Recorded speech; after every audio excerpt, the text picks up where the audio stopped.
Ça fait un moment que je n'avais pas posté de vidéo sur YouTube, alors à cela plusieurs raisons. La première, c'est que ma famille est venue passer des vacances cet été en Bulgarie et que, comme vous vous doutez bien, il a fallu qu'ils repartent à un moment donné. Comme toute bonne chose, eh bien, ça prend fin. Et je n'étais pas super ravi de les voir repartir dans ce cher pays du Frankistan, comme vous vous doutez bien. Le contexte, on le connaît, c'est pas évident. Et donc, bon, bah, voilà, il a fallu que je surmonte un petit peu le truc. J'ai eu un petit pincement au cœur, je dois bien vous l'avouer. Ensuite, j'avais pas mal de boulot au mois d'août. Alors évidemment, je vais en profiter dans cette vidéo pour faire un petit point, puisque c'est la rentrée, c'est septembre. Hein, je vais faire un petit point sur mon actu perso. Et puis après, je vous parlerai d'autres choses. Alors donc, j'ai travaillé sur mon prochain ouvrage, hein, qui doit sortir aux éditions Boudot d'ici normalement 2 mois. Alors c'est jamais fini, il y a toujours des corrections à faire, il y a toujours des petits bugs à reprendre, des choses à modifier, voilà, c'est comme ça. Donc voilà, on le porte jusqu'au bout, hein, c'est comme un enfant, et une fois que c'est... Là, il n'est pas encore accouché, mais voilà, une fois que c'est accouché, bah, il faut quand même s'en occuper encore, on en prend pour perpète, on va dire, hein, voilà. Donc du coup, qu'est-ce que c'est? Eh bien, c'est les enchaînements de combats, des katas, de karaté, du karaté Shotokan. Alors j'avais sorti une première édition aux éditions Amphora en 2005, et puis cette deuxième édition qui sort là pour le coup aux éditions Boudot, spécialiste des arts martiaux en France, voilà, est une édition largement revue et très augmentée, puisque le premier ouvrage faisait plus de 300 pages, et celui-ci va faire plus de 800 pages. Voilà, donc c'est un petit peu de travail quand même, hein, voilà.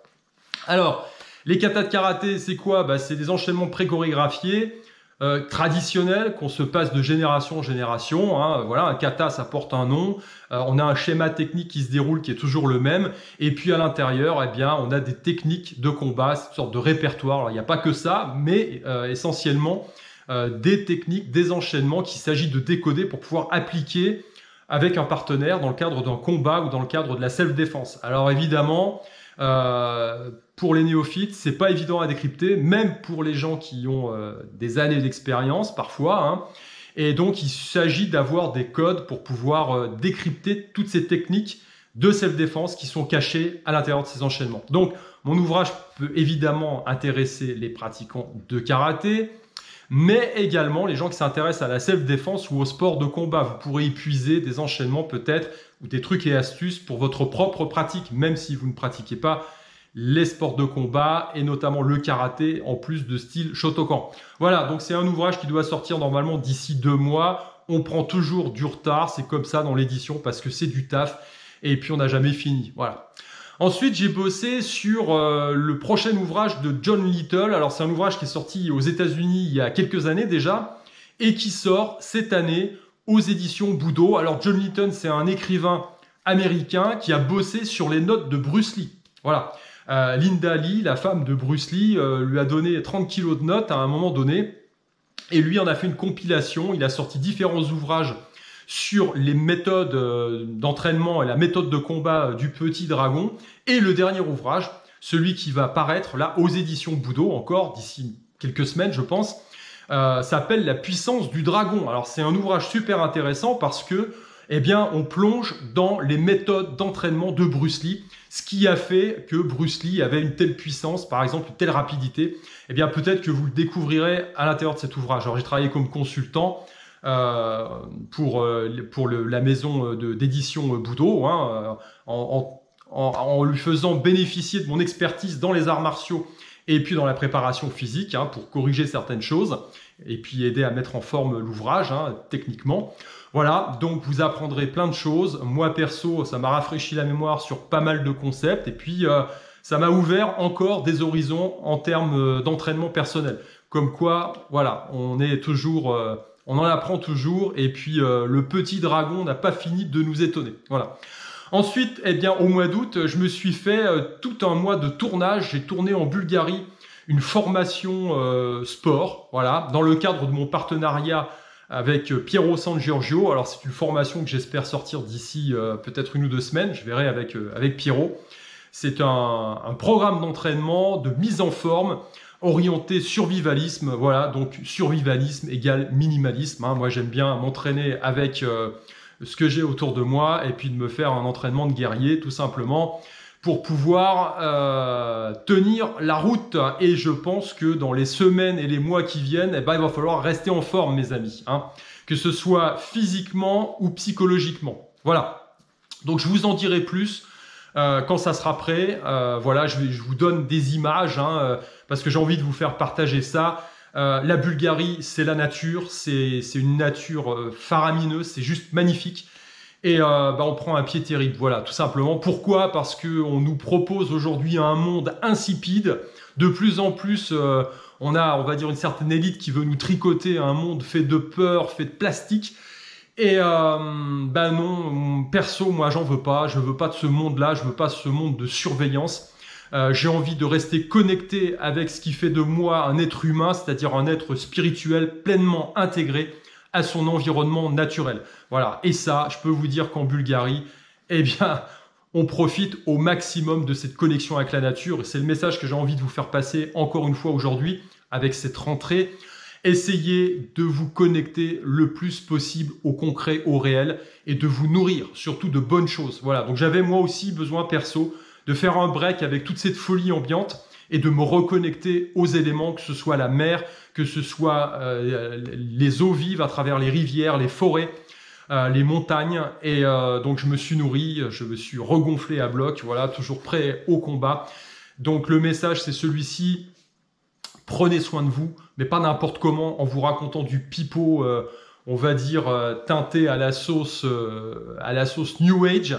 Non, la vie, c'est quelque chose de difficile et c'est comme en musculation. Quand on veut progresser, il faut se confronter à quelque chose de lourd, il faut bouger des objets lourds.